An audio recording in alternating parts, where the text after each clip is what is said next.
रामनगरी अयोध्या में राम मंदिर प्राण प्रतिष्ठा की दूसरी वर्षगांठ के अवसर पर ऐतिहासिक और भव्य कार्यक्रम का आयोजन किया गया। इस पावन अवसर पर उत्तर प्रदेश के मुख्यमंत्री योगी आदित्यनाथ महाराज और देश के रक्षा मंत्री राजनाथ सिंह ने श्री राम जन्मभूमि मंदिर परिसर में विधि विधान से भक्ति पूजन किया और ध्वजारोहण कर राष्ट्र व सनातन संस्कृति के प्रति अपनी आस्था व्यक्त की। कार्यक्रम की शुरुआत वैदिक मंत्रोच्चारण और शंखनाद के साथ हुई। मुख्यमंत्री योगी आदित्यनाथ ने प्रभु श्री राम के चरणों में शीश नवाकर प्रदेश की सुख समृद्धि, शांति और अखंडता की कामना की।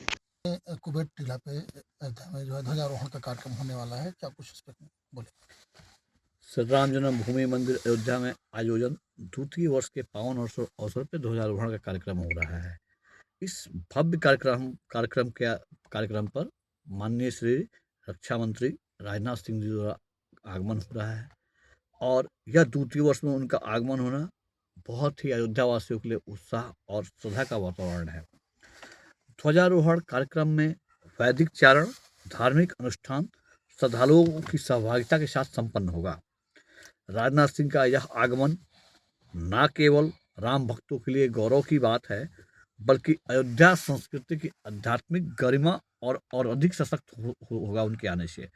और ऐसे यशस्वी और ऐसे राजनाथ सिंह मंत्री जी का आना अयोध्या के लिए बहुत ही सौभाग्य की बात है, जो आके उन्होंने द्वितीय वर्ष पे उन्हें ध्वजारोहण करेंगे।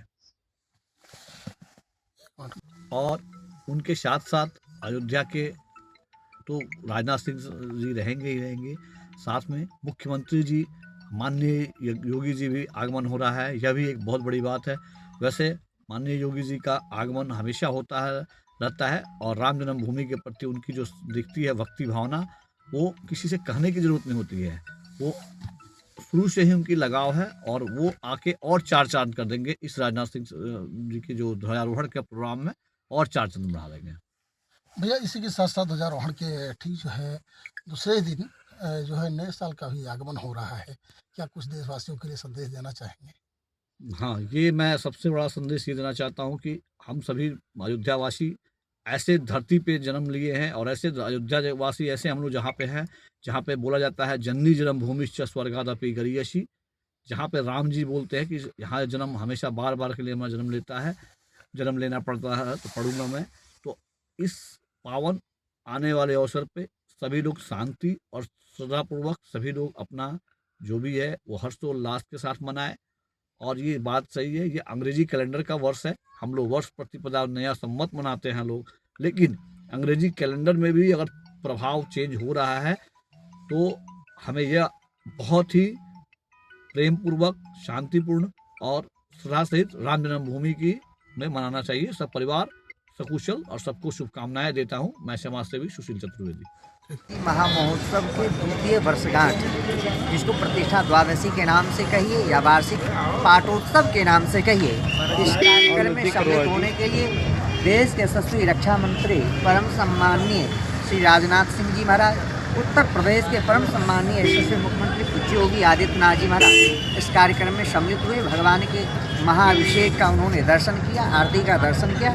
तत्पश्चात अपने उद्बोधन से भारतीय और अयोध्या में संपूर्ण जनमानस को अपने उद्बोधन से एक मार्ग प्रशस्त करने का काम किया। उन्होंने कई ऐसे कालखंडों का जिक्र किया जिससे पूर्ववर्ती सरकारों ने राम भक्तों के ऊपर, साधु संतों के ऊपर, कार सेवकों के ऊपर किस तरह से अत्याचार किया था, उसका भी उन्होंने जिक्र किया। भारत की आज़ादी की अभिव्यक्ति की आज़ादी 2014 के बाद देश के यशस्वी प्रधानमंत्री 5 अगस्त 2020 में जब अपने कर कमलों द्वारा राम जन्मभूमि जो है शिलान्यास का उन्होंने जब पूजन किया, 22 जनवरी 2024 में जब भगवान के प्राण प्रतिष्ठा में प्रधान जो यजमान के रूप में सम्मिलित होने का सौभाग्य प्राप्त किया, और 25 नवंबर 2025 जो एक देश दुनिया में सनातन संस्कृति की सर्वोच्च शिखर पर स्थापित भव्य ऐतिहासिक मंदिर पर केसरिया ध्वज लहराने का उन्होंने जो काम किया, आज वह प्रतिष्ठा महामहोत्सव में सम्मिलित भी हुए। मैं उनको दिल से आभार व्यक्त करता हूँ, साधुवाद करता हूँ, जिन्होंने सनातन संस्कृति को सर्वोच्च शिखर पर स्थापित किया। एक सनातन धर्म ऐसा धर्म है जो सर्वे भवन्तु सुखिनः, सर्वे सन्तु निरामया, सर्वे भद्राणि पश्यन्तु, माँ कश्चित् दुख भाग भवेत् की भावना करता है। यह सिर्फ राम जी का मंदिर नहीं है, राष्ट्र का मंदिर है, क्योंकि राम का मतलब होता है जो राष्ट्र का मंगल करे। रमन्ते योगिनो नन्ते सत्यानंदे चिदात्मनि इति राम पदे नाथो प्रब्रमा विधीयते। ऐसे प्रब्रह्म परमात्मा जो सबका मंगल करते हैं। और जैसा हम लोग त्रेताकालीन अयोध्या का कल्पना करते थे, वेदों में, पुराणों में, उपनिषदों में जैसा वर्णन है, यथावत जो है प्रयास करके उसी त्रेताकालीन अयोध्या का जो है नवनिर्मित करने का काम उत्तर प्रदेश के पूज्य योगी आदित्यनाथ जी 5,500 वर्ष पूर्व विक्रमादित्य महाराज ने अयोध्या को बसाया था। उसके बाद अगर किसी ने अयोध्या को पुनर्निर्मित करने का काम किया है तो मात्र एक श्रेय जाता है देश के यशस्वी प्रधानमंत्री को, उत्तर प्रदेश के पूज्य योगी आदित्यनाथ जी को।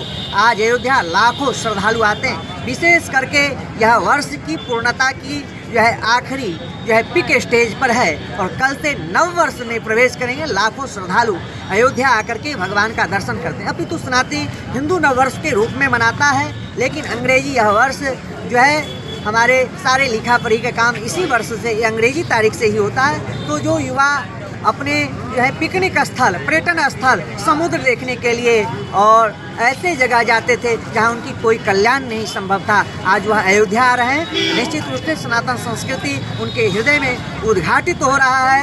ऐसा लग रहा है भारत विश्व गुरु के पद चिन्हों पे चल रहा है। आगे आने वाले दिनों में भारत विश्व गुरु होगा, भारत हिंदू राष्ट्र होगा, उसमें कोई संशय नहीं। उनके उद्बोधन से संपूर्ण जो है युवाओं को प्रेरित करने का काम किए, बहुत ही अच्छा लगा। मैं दिल से उनका आभार व्यक्त करता हूँ, साधुवाद करता हूँ। युवाओं के लिए और देशवासियों के लिए मैं मंगल कामना करता हूँ।